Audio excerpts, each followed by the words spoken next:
So, being mad at Caleb sort of gave me time to think about what was going on in my life, and I was getting confirmed, and so I was recommitting to Christ and the church and everything, and I was very happy I was doing that at the time. That's really truly the path I wanted to be on. I wanted to stay on that path. I was very happy about that decision. And, I thought Helen, my cousin, was on board with me, you know, choosing that path. I mean, she was going to be a teacher. She went to Catholic grade school. So, I mean, I thought I could trust her. I thought, she was on board with, me doing that. And,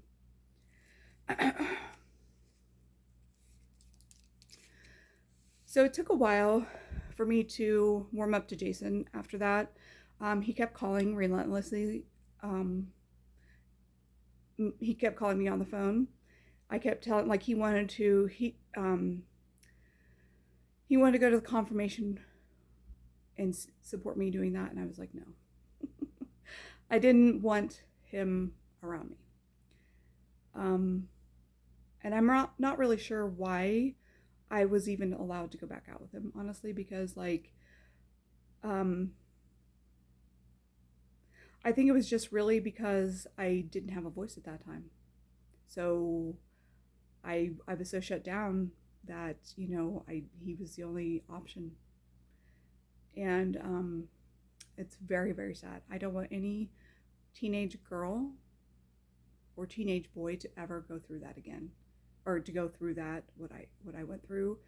And if anybody is going through that or has gone through that, please find a way to talk to somebody, speak out, reach out. Thank God for social media. It helps tremendously. But I did date Jason for a while.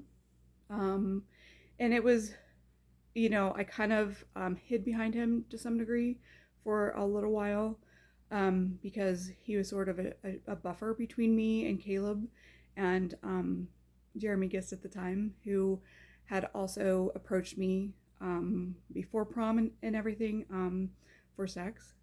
We had gone, like I said, we had gone out a few times during junior high and high school, and Jeremy had made it known that he wanted to take things to a a, a, a sexual level, and or take that step, and I was like, no.